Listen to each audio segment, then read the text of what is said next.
교회 여름 행사가 시작이 되었습니다. 어제와 오늘은 영화부 아기예배와 유치부가 여름 성경학교를 진행하고 있습니다. 다음 주에는 어린이부 여름 성경학교가 진행되고 그 다음 주 목금토 2박 3일 동안 중고등부 청년부 연합수련회가 진행이 됩니다. 우리 교회는 교회 교육에 이 특별한, 저는 그렇게 자부합니다. 아주 특별한 열정과 관심을 가지고 있습니다. 이것은 참기쁨 교회가 처음부터 고백하고 있는 공동체의 핵심 가치입니다. 이곳에 새로운 예배당을 건축할 당시에도 가장 중요하게 생각했던 것이 바로 미래 세대였습니다. 건축 이전의 참기쁨 교회는 9월동에 자리 잡고 있었습니다. 지금은 선수촌 아파트가 들어와 있지만 당시에는 주변 지역이 그린벨트로 묶여 있어서 이렇게 한적한 이렇게 산속에 교회가 있는 것처럼 그런 곳에 교회가 있었습니다. 지역적인 한계도 있고 교통이 불편해서 새로운 가족들이 교회에 오기가 너무 어려웠고, 그리고 무엇보다 어린이나 청소년들이 모이기가 어려운 환경이었습니다. 당시 교회 학교는 기존 성도님들의 가정의 자녀들로만 이루어져 있었습니다. 청소년은 2명 있었어요. 여기 앞에 이제 청년이 됐죠. 박은천 선생, 그리고 또 안혜연, 이제 청소년은 2명이었고, 그리고 이제 어린이들은 이제 유치부 또 어린이부 다 합쳐서 10명 정도 되었던 것 같습니다. 만약 다른 변화 없이 시간이 흐른다면 참기쁨 교회는 결국 소멸될 수도 있겠다, 그런 위기감이 저도 있었고 또 성도님들에게도 있었습니다. 교회를 이전하고 건축하자는 의견이 나왔을 때 거의 모든 성도님들이 동의하고 함께 했었던 것은 이런 이유가 있었기 때문입니다. 이 상태로 쭉 유지되면 들어오는 사람은 없고, 그리고 또 아이들은 2명, 청소년은, 어린이들은 한 10명 정도밖에 안 되는데 그러면 이후에 교회 미래는 어떻게 되겠는가, 이제 그런 염려가 있었습니다. 그래서 예배당을 처음 설계할 때부터 우리 교회는 교육을 가장 우선적으로 고민을 했습니다. 그때만 해도 많은 교회들이 9시에는 교회 학교 예배를 드리고, 그리고 11시 예배는 이제 어른들 예배를 드리고, 그런 형태를 유지했거든요. 근데 우리 교회는 9시에는 사역자들과 교사들 중심으로 일부 예배를 드리고, 11시에는 모든 부서가, 그러니까 교회 학교의 모든 부서들도 동시에 예배를 드리기로 그렇게 결정을 했습니다. 그러면 영아부, 유치부, 어린이부, 청소년부가 각각 예배실이 따로 있어야 하는 것이고, 그리고 또 예배를 인도해야 할 사역자, 전도사님들이 필요했던 것입니다. 그때 상황을 보자면 여러 가지 쉽지 않은 일이었지만 저는 반드시 이렇게 해야겠다라고 하는 결심을 했고 그것을 실행에 옮겼습니다. 우리 교회가 아이들의 신앙교육에서 가장 강조하는 것은 하나님의 사랑으로 창조하신 소중한 존재라는 것을 알게 하는 것입니다. 그러니까 내가 어린아이들이 어렸을 때부터 나는 하나님이 지으신 아주 소중한 존재다, 하나님이 지으신 존귀한 존재다, 그것을 깨닫고 알게 하는 것입니다. 그래서 저희가 우리 교회에서 교회 교육을 할 때 중요한 방향으로 이 테라피가 되는 교육을 하고 있습니다. 테라피는 말 그대로 치료입니다. 치료. 또 이제 회복의 의미도 담겨 있겠죠. 아이들이 학교에서, 그리고 학원에서, 가정에서 상처 입고 주눅든 그런 경우 많이 있잖아요. 이런 아이들이 교회 안에서 하나님의 사랑을 경험하고 자신이 소중하고 존귀한 존재라고 하는 것을 깨닫게 해 주는 것입니다. 우리가 살고 있는 이 사회가 학교 가서도 막 이렇게 경쟁하잖아요. 뭐 순위로 막 뭘 결정하려고 하잖아요. 그런데 교회에서만은 내가 가장, 그 누구보다도 내가 가장 소중하고 존귀한 사람이구나, 그것을 깨닫게 해 주는 것이었습니다. 그런데 이것은 정말 말로 쉽게 되는 것이 아닙니다. 선생님들이 아무리 너는 소중하다, 그렇게 너는 존귀한 존재다, 그렇게 이야기를 해도 아이들이 느끼고 확신하지 못하면 소용이 없습니다. 말로 너는 소중한 존재야, 너는 존귀한 존재야, 그렇게 아무리 얘기해도 아이들이 그것을 느끼고 깨닫지 못하면 소용이 없는 것입니다. 사랑이라고 하는 것은 사실은 직접 경험하고 느끼고 깨달아야 알 수 있는 것입니다. 우리 교회는 모든 교회에서 진행하는 프로그램에 할 수 있는 모든 노력을 다 합니다. 무슨 프로그램을 하기로 딱 결정을 하면 할 수 있는 모든 방법을 동원해서 최선의 노력을 다 합니다. 식사 준비할 때도 이렇게까지 해야 하는 수준으로 힘을 다합니다. 왜 그렇게 하는 것인가? 우리가 식사를 준비할 때 아이들 자리를 다 지정해줘요. 그래서 개인 식탁표를 깔아주고 또 이름도 거기에 붙여주기도 하고, 그리고 정말 음식을 딱 볼 때, 야, 이것은 정말 정성을 다했구나, 정말 이게 정말 여기에 마음이, 정성이 담겨 있구나, 이제 그것을 느낄 수 있도록 그렇게 준비를 해줍니다. 그렇게 하려고 정말 노력을 합니다. 그렇게 했을 때 이 아이가 그 식탁에 앉았을 때 정말 100마디 말보다 강력한 느낌을 받게 됩니다. 아, 나는 대접받는 존재구나. 아, 나를 소중하게 여기는구나. 사랑한다고 말로만 하는 것이 아니라 정말 사랑하는구나. 그것을 깨닫게 되는 것입니다. 이것은 학교도 못하고 학원도 할 수 없는 교회만이 할 수 있는 일입니다. 저는 그래서 이것을 대한교육이다, 그렇게 이름을 붙입니다.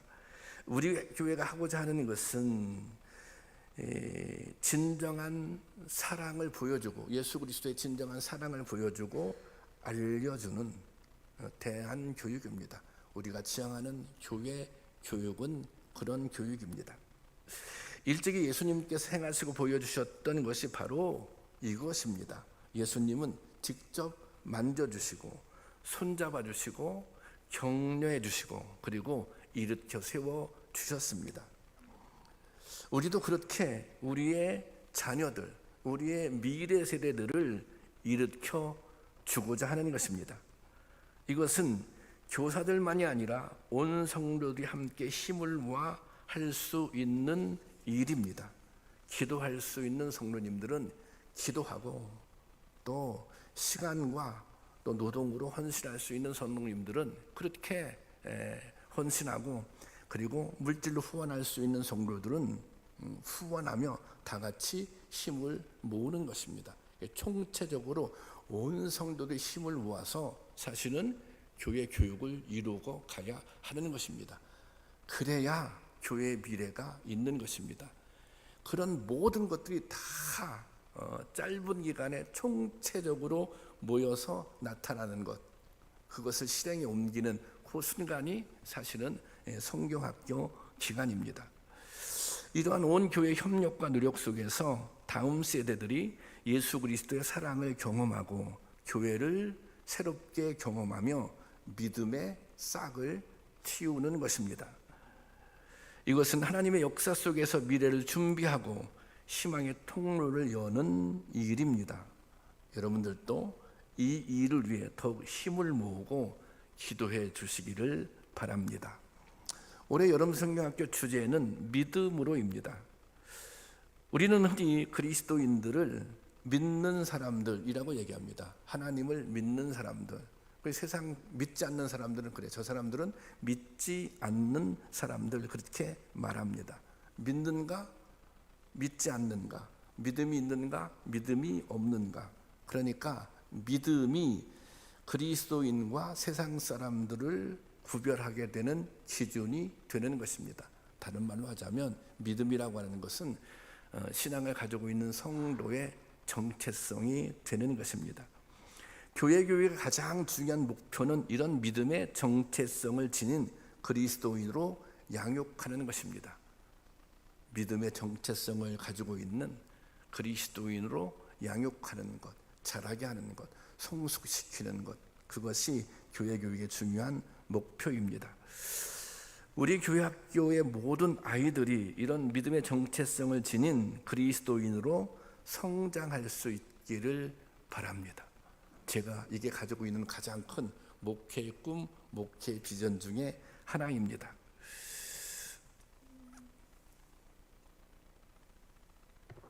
제가 어제 성경학교를 하는데 영화부하고 또 이제 그 유치부가 했잖아요. 그런데 이제 교사들이나 또 봉사하는 이제 부모님들을 따라서 온 교회 학교 어린 아이들이 있더라고요. 애들이 여러 명 있더라고. 그 아이들은 대상이 아니잖아요. 그 아이들은 그냥 또 그래도 막 놀고 즐겁게 재밌게 그래서 그 아이들이 제가 너무 이쁘더라고요. 한 7명인가 8명 되는데 제가 그 아이들을 데리고 여기에 있는 튀김집이 있습니다. 튀김집에 가서 제가 너희들이 먹고 싶은 거 다 주문해서 먹어봐라. 내가 그렇게 얘기했어요. 그랬더니 아들이 주문을 잘하더라고요. 주문을 다 해서 음료수하고. 그래서 제가 한 30분 아이들하고 그걸 먹는데 그렇게 제가 행복하더라고요. 그리고 이제 거기 있는 아이들은 또 대부분 우리 교회에서 나고 자란 아이들이거든요.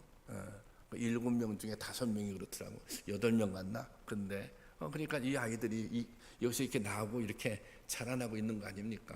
이 아이들이 앞으로 이제 그 아이들은 어린이부니까 이 아이들이 커서 이제 중등부도 되고 고등부도 되고 뭐 청년부도 되고 그렇게 될 것이죠. 막 그런 그림이 그려지는 거예요. 그런 꿈이 그려지는 거예요. 물론 그때가 되면 저는 은퇴하겠지만 예.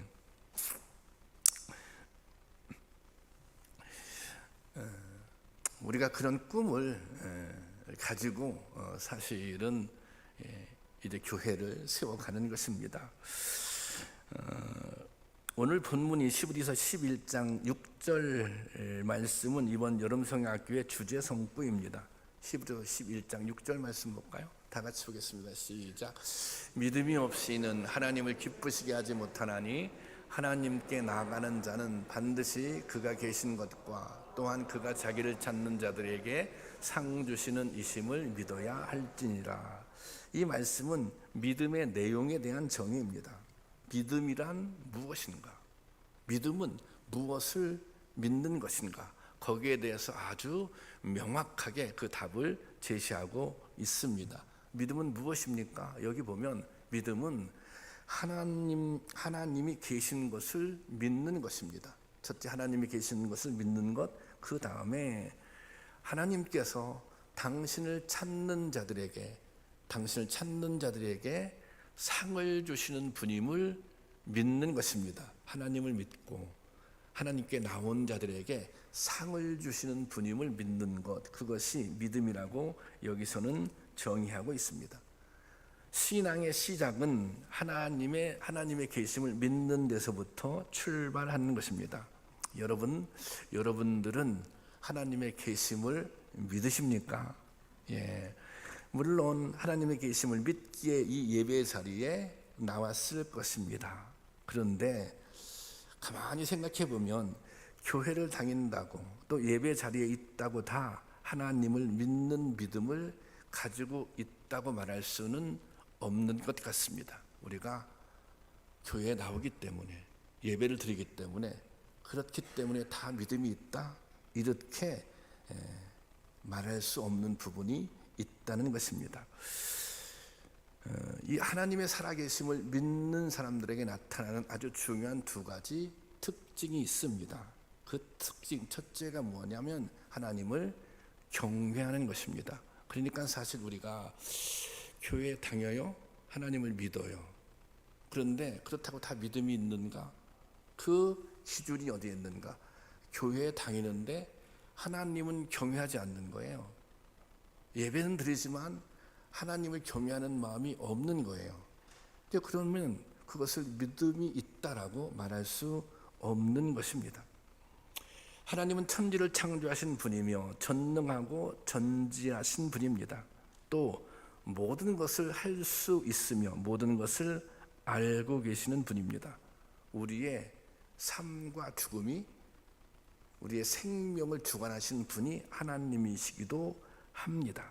그런데 이런 하나님, 모든 것을 알고 계시는 하나님, 모든 것을 보고 계시는 하나님, 그래서 이렇게 말하잖아요. 우리의 마음의 중심을 꿰뚫어 보시는 하나님, 그런 하나님이 나와 함께 하시는 거예요.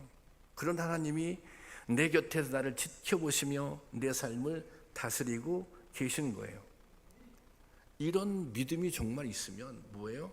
하나님에 대한 어떤 마음이 생겨요? 하나님을 경외하는 마음이 생기는 것입니다. 하나님을 제대로 믿으면 반드시 어떤 마음이 생겨요? 하나님을 경외하는 마음이 생기는 것입니다. 창세기 28장 16절 17절 말씀 보겠습니다. 16절부터 시작. 야곱이 잠이 깨어 이르되 여호와께서 과연 여기 계시거늘 내가 알지 못하였도다. 야곱이 잠에서 깨어서 지금 여호와께서 과연 여기 계시거늘 내가 알지 못하였도다. 하나님이 함께 계셨는데 그것을 알지 못하였다는 거예요. 자, 그 다음에 드디어 이제 알게 됐어요. 알게 됐으니까 이 말하는 거잖아요. 17절 그 다음에 반응. 그 다음 다 같이 시작. 이에 두려워하여 이르되 두렵도다. 이곳이요 이것은 다름이 아닌 하나님의 집이요 이는 하늘의 문이로다 하고. 야곱은 베델에서 하나님을 만났습니다. 하나님은 정말로 살아계시구나, 하나님은 정말로 나와 함께 하시는 분이시구나, 그것을 깨달았어요. 그것을 깨달았을 때 처음 느꼈던 감정이 어떤 감정이에요? 바로 두려움이었습니다. 이 두려움은 단순한 공포 같은 두려움이 아닙니다. 정말 지존하신 하나님, 전능하신 하나님, 나의 모든 것을 알고 계신 하나님에 대한 두려움입니다. 그리고 그런 하나님에 대해서 내가 삼가하고 조심스러운 마음입니다. 이것이 경외입니다.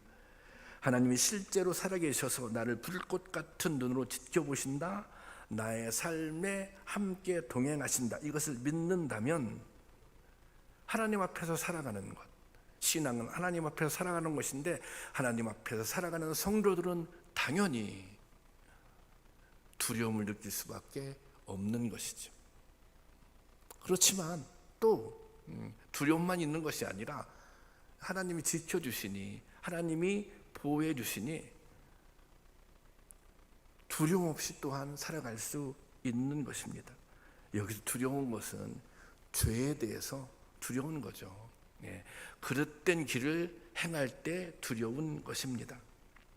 감히 하나님 앞에서 죄를 범할 수 있겠습니까? 모든 말, 모든 행동이 조심스럽고 두려운 마음이 생길 것입니다.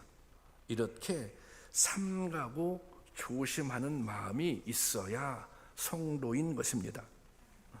성도들 중에는 열심히 교회에도 다니지만 실제로 하나님을 믿지 않는 사람들이 있습니다. 어떤 사람들이에요? 하나님 두려운 줄 모르는 사람들입니다. 교회에 다니지만, 예배에 드리지만, 스스로 하나님을 믿는다고 하지만 그의 언행을 보면, 그의 행동을 보면 하나님 두려운 줄 모르고 있어요.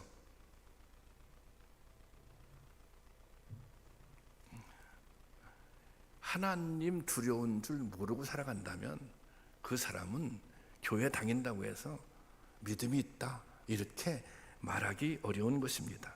여러분, 하나님은 살아계십니다. 오늘 나의 삶에 함께 하십니다.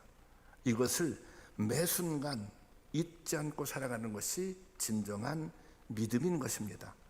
이런 믿음으로 살아갈 수 있는 저와 여러분 모두가 될 수 있기를 주님의 이름으로 축원합니다.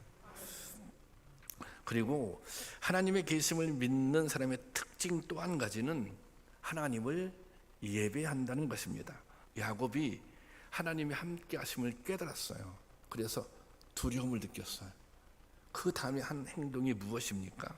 그 다음에 그곳에 돌단을 쌓고 예배를 드린 것입니다.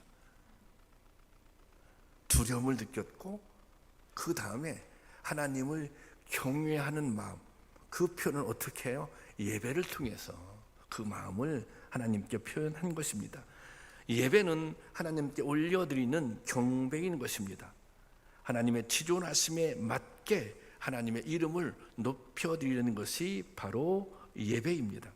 하나님은 우리의 예배 가운데 임재하십니다. 그 예배를 받으시고 그리고 또 예배를 통해서 교통하시고 예배를 통해서 성도들과 교제합니다.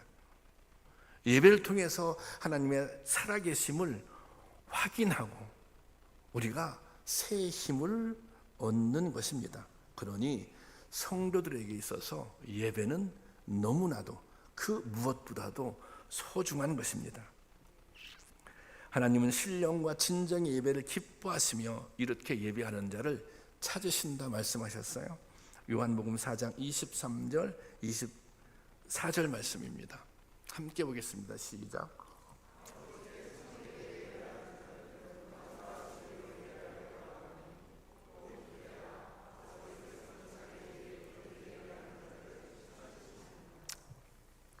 자, 하나님께서는 참되게 예배하는 자를 찾으세요. 신령과 진정으로 예배 드리는 자를 찾으세요. 그리고 그걸 기뻐하세요. 그러면 그런 예배를 하나님께서 왜 찾으시는가? 찾으시는 가장 중요한 이유 중에 하나는 당신의 선한 뜻을 나타내기 위해서입니다. 하나님의 선하신 뜻을 나타내기 위해서입니다. 그렇다면 하나님의 선하신 뜻이 무엇이겠습니까? 하나님께서 우리를 향해서 하나님을 예배하고 하나님께 나오는 당신의 자녀들에 대해서 선한 뜻을 가지고 계신데 하나님의 선한 뜻은 무엇이겠습니까? 그 하나님께서 우리의 하나님의 선하신 뜻은 다른 것이 아니라 은혜를 주시는 것입니다. 하나님은 당신의 자녀들에게 좋은 것 주시기를 원하시는 분입니다. 그리고 이미 좋은 것들이 준비되어 있습니다. 하나님은 우리에게 좋은 것 주시기를 원하시고 좋은 것이 준비되어 있어요. 그럼 누가 그 좋은 것들을 받아들일 수 있을까요? 하나님께 나오는 사람들, 하나님께 예배드리러 나오는 사람들, 하나님께 나와 참되게 신령과 진정으로 예배드리는 당신의 자녀들에게 좋은 것 주시는 것, 그것이 하나님의 선하신 뜻이라고 하는 것입니다. 여러분, 믿음은 우리의 예배를 통해서 드러납니다. 믿음으로 우리가 예배할 때 하나님의 임재를 경험할 수 있습니다. 그리고 필요에 따라 채워주시는 하나님의 은혜를 경험할 수 있는 것입니다. 고난 영혼이 하나님 앞에 나와 신령과 진정으로 예배드릴 때 새 힘을 얻게 될 것입니다. 절망스러운 상태에서 주님 앞에 나와 신령과 진정으로 예배드리고 하나님의 임재를 경험하는 순간 그 절망이 소망이 될 것입니다. 상처받은 심령으로 주님 앞에 나와 예배드릴 때 주님께서 정말 만져주시는 은혜를 경험하게 될 것입니다. 예배를 통해 하나님의 임재를 경험하며 예배를 통해 하나님이 주시고자 하는 모든 좋은 것을 받고 누리는 은혜가 우리 모두에게 임할 수 있기를 주님의 이름으로 축원합니다. 이 믿음은 피조물인 우리가 하나님을 기쁘게 해드릴 수 있는 유일한 방법입니다. 오늘 본문, 우리가 읽은 본문을 시작할 때 오늘 본문 좀 한번 다시 띄워볼래요? 간단한 본문이니까.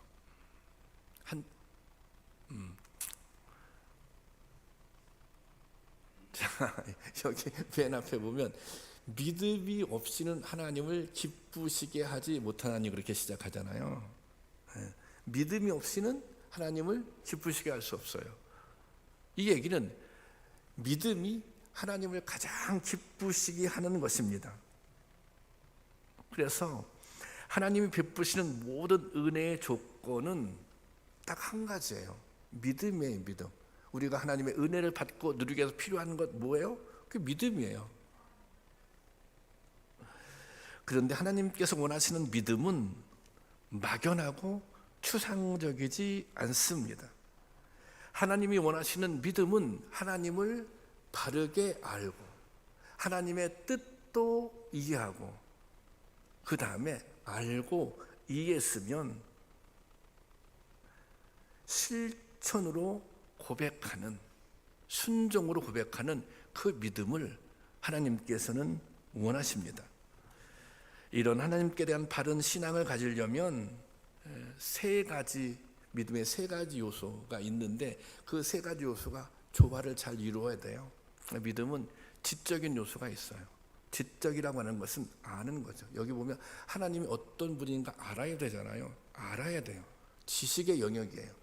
그렇지만 아는 것과 믿는 것은 차이가 있어요. 알긴 아는데 그게 믿어지지가 않잖아요. 아니, 예수님께서 십자가에 못 박혀 돌아가셨어요.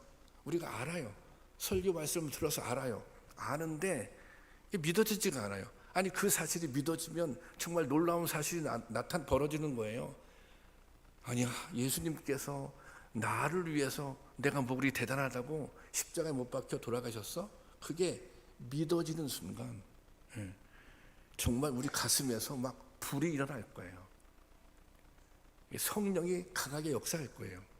그러니까 이 지식은 머리에 저장이 되는 거잖아요. 이 머리에 있는 지식이 어떻게 해야 되느냐? 가슴으로 내려와야 돼요. 예수님이 십자가에 못 박혀 돌아가셨다 나를 위해서 이게 머리에 머물러 있어. 근데 그게 가슴으로 내려와요. 그러면 어떻게 돼요? 가슴이 뜨거워져요. 가슴이 뜨거워져. 가슴이 뜨거워진 다음에 어떻게 해요? 그 다음에 한 단계가 더 있어. 그래, 주님의 사랑을 내가 그렇게 받았으니 나도 사랑해야 되겠다. 이것은 뭐예요? 이것은 의지의 의지, 실천력이에요. 그러니까 믿음이라고 하는 것은 알고 그리고 마음으로 확신 있게 믿고 그 다음에 자연스럽게 무엇으로 움직이는 거예요? 그것이 실천으로, 그것이 말씀에 대한 순종으로 나아가는 것입니다. 우리가 믿음이 있다고 하자면 그 믿음이 머리에만 머물러 있어요. 그러면 이 사변적 믿음이 되는 거예요. 다른 사람을 판단하고 평가하고 그런 것만 하는 거예요. 그것이, 그 믿음이 가슴으로 내려, 가슴으로, 마음으로. 근데 마음만 막 뜨거워지면 어떻게 되는 거예요? 그럼 열광주의자가 돼. 광신주의자가 돼. 한 단계 더 나가야 돼요. 그 뜨거움이 삶으로. 그래서 믿음이라고 하는 것은 머리, 또 가슴, 손과 발, 온 몸으로 살아내는 것이 믿음인 것입니다. 이것이 하나님이 우리에게 원하는 믿음인 것입니다. 이처럼 우리가 바르게 알고 바르게 믿고 바르게 실천하잖아요. 그러면 어떻게 돼요? 그 순간부터 믿음의 능력이 나타나기 시작합니다. 왜 내 삶에는 내가 믿음이 있는 것 같은데 믿음의 능력을 경험하지 못하지? 그러면 무언가 한 군데 문제가 있는 거예요. 내가 하나님을 제대로 알지 못하든지, 내가 제대로 믿지 못하든지, 뭔가 믿기는 하지만 제대로 순종 못하든지, 알고 확신하고 순종하고 실천할 때 거기에서 놀라운 믿음의 역사가 나타나는 것입니다. 모든 위대한 믿음의 역사는 그렇게 나타났던 거예요. 이번 여름 성경학교를 통해 어린 자녀들에게 반드시 가르쳐줘야 할 교훈이 바로 이 믿음의 능력입니다. 그런데 이게 참 어려움이 있어요. 이 믿음에 대해서, 믿음의 능력에 대해서 설명하고 가르치는 것이 쉽지 않습니다. 믿음을 가르치는 것이 이게 좀 쉽지 않아요. 왜냐하면 믿음이라고 하는 것은 무슨 딱 눈에 보이는 이런 물것 같은 존재가 아니잖아요. 그러니까 설명하기가 어려운 거예요. 이게 믿음이라고 하는 것은 일종의 추상명사 아닙니까? 이 마치 이런 거예요. 여러분들에게 사랑에 대해서 한번 설명해 주세요. 그렇게 얘기하면 이게 사람마다 다 틀릴 거예요. 사람에 따라서, 상황에 따라서 너무나도 다른 사랑의 여러 가지 정의, 또 여러 가지 설명이 나올 수 있습니다. 그런데 가장 쉽고 분명하게 사랑에 대해 설명할 수 있는 길은, 그것은 사랑을 보여주는 거예요. 그리고 사랑을 느끼게 하는 거예요. 내가 상대방을 열심히 사랑해. 그래서 막 감동을 줘. 그래서 사랑은 이런 것이구나. 그것을 느끼고 깨닫게 하는 것입니다. 지금 이제 영아부하고 아기예배, 영아부 아기예배 유치부 성경학교가 진행되고 있어요. 어제 이제 점심에는 이제 아이들하고 또 이제 엄마 아빠하고 함께 그 점심에 이제 돈가스하고 주먹밥을 먹었습니다. 그런데 이 식사를 준비하는 과정이 매우 정성스럽고 굉장히 까다로웠습니다. 어려웠어요. 이 돈가스도 그냥 툭 주는 것이 아니라 그거를 다 별 모양으로 다 만들어서 그냥 다 이게 조각을 별 모양으로, 그러니까 별 모양이니까 더 어렵잖아요. 별 모양이니까 그냥 네모난 모양이 쉬운데, 별은 다 모서리가 있으니까 뭐 별 모양으로 만들고, 그리고 또 이 물고기 모양으로, 주먹밥도 꼭 물고기 모양으로 만들고, 그러니까 물고기는 또 이렇게 눈 같은 것도 있잖아요. 그러니까 눈도 막 붙이고 그러더라고요. 또 이제 우동도 줬거든요. 이 우동도 거기에 우동에 물고기를 띄워서 바닷속처럼 그렇게 만들었어요. 이게 참 수고스럽고 시간도 많이 걸리는 과정을 거쳐서 점심 식탁이 완성된 것입니다. 우리가 이렇게 또 생각하는 분들이 있어요. 이렇게까지 해야 하는가? 이 과정을 이해하지 못하는 거예요. 이게 너무 소모적이다. 너무 시간도 많이 걸리고 더운데 힘들고, 그래서 그 식당에서 막 그걸 가지고 막 핀잔한 분도 있었다, 뭐 그런 얘기도 제가 들었는데, 그런데 이렇게 하는 이유가 있어요. 어떤 이유가 있느냐? 그것도 밥을 먹는 것도, 점심 식사를 하는 것도, 그것도 성경학교의 교육 프로그램의 한 과정이에요. 그리고 또 한 가지 중요한 것은, 이 함께 식사를 통해서 아이들에게 사랑을 가르쳐 주는 거예요. 우리가 사랑한다, 소중하다, 정말 귀하게 생각한다, 이런 말보다 정성을 다해 식사를 준비해 주는 거예요. 무슨 고급 식당에 가서 대접받는 것처럼 그렇게 준비해 주는 것이, 이것이 훨씬 더 말로 하는 것보다 이게 내가 사랑한다고 하는 내 마음이 전달이 되는 것입니다. 그걸 느끼게 해주기 위해서 그렇게 정성을 쏟아붓는 거예요. 뭔가 거기에 교육적인 함의를 담아내기 위해서 그렇게 준비를 하는 거예요. 그러니까 이 식당에서 이 더운데 애쓰고 고생하시는데 준비하시느라고, 이제 교육부에서 뭘 할 때 딱 이렇게 해주세요, 그렇게 얘기해요. 교사들이나 전도사님이. 그러면 그냥 그렇게 해주세요. 이거 왜 이렇게 번거로워, 이거. 이것은 낭비가 심한데, 그렇게 생각하지 마시고, 때로 교육에는, 신앙 교육에는 낭비가 필요한 거예요. 돈가스 오려낸 거 내가 다 먹었어요.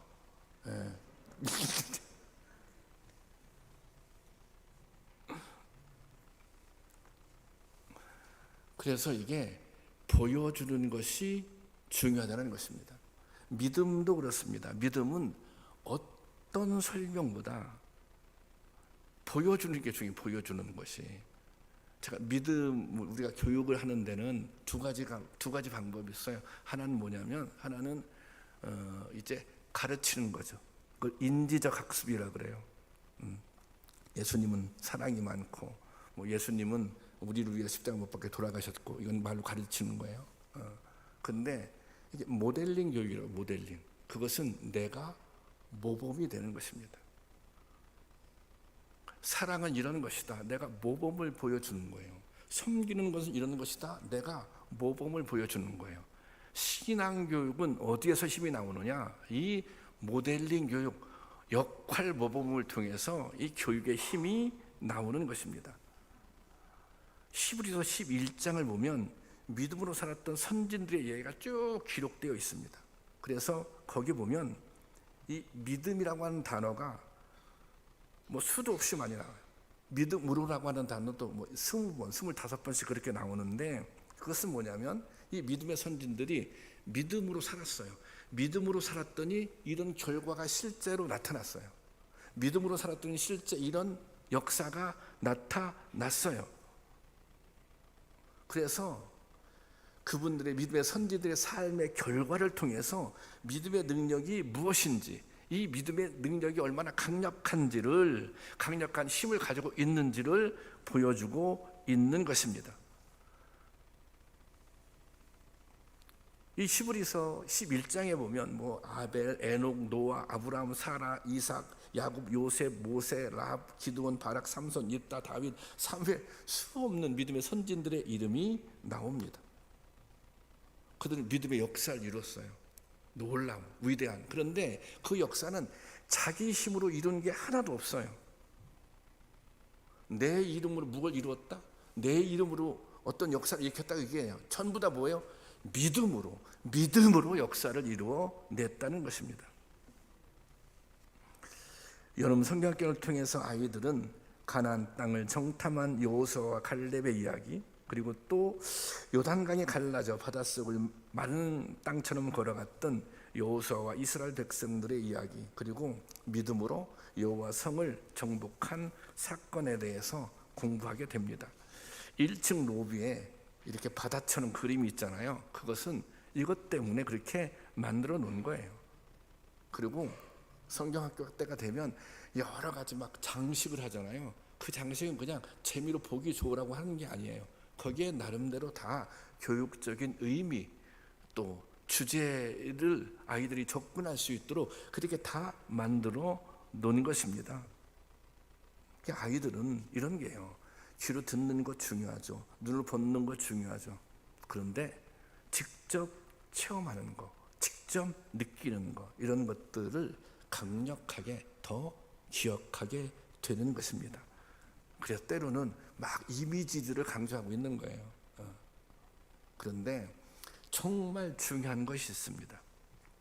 교육에 있어서. 그것은 또 이것은 저와 여러분들이 해야 할 중요한 하나의 이 내용이기도 합니다. 그것은 어른 세대가 해야 할 일인데, 믿음이 무엇인지, 믿음을 가지고 있는 사람은 어떻게 살아야 하는지, 또 믿음으로 살았더니 어떤 역사, 어떤 능력이 나타났는지 그것을 직접 보여주는 것입니다. 여러분 아멘이십니까? 직접 보여주는 거예요. 믿음이 무엇인지 내 삶을 통해서, 믿음으로 사는 사람은 어떻게 살아야 하는지 내 모습을 통해서, 또 믿음은 어떤 능력을 나타내는지 그것을 직접 보여줘야 돼요. 제가 보여줘야 되고 여러분들이 우리 미래 세대들에게 직접 보여줘야 되는 것입니다. 이것이 가장 강력하고 가장 힘있고 능력 있는 이게 교육인 것입니다. 여러분, 저는 히브리서 11장에 기록된 믿음의 선진들의 이름에 더하여 저와 여러분들의 이름도 거기에 기록될 수 있기를 바랍니다. 아버지가, 어머니가, 할아버지가, 할머니가 이렇게 믿음으로 살았고 이런 믿음의 능력을 체험했노라고 여러분의 자녀들에게, 우리의 미래 세대들에게 전해줄 수 있기를 바랍니다. 이것이 그 무엇과도 바꿀 수 없는 가장 훌륭한, 가장 위대한 신앙 교육인 것입니다. 그래서 우리의 다음 세대들도 그 다음 세대들에게 그렇게 말하는 거예요. 내가 믿음으로 보았고 또 믿음으로 나갔으며 믿음으로 내가 위대한 역사를 경험했다, 이렇게 말해주는 거예요. 그러면 교회가 계속해서 더욱더 든든히 세워지는 것입니다. 그런 과정을 통해서 우리의 믿음이 전승되는 것입니다. 다음 세대 또 그 다음 세대. 바라기는 우리 참기쁨 교회가 그런 교회가 될 수 있길 바랍니다. 그리고 우리 기성세대, 어른 세대가 그런 부모님들이 될 수 있기를 주님의 이름으로 축원합니다.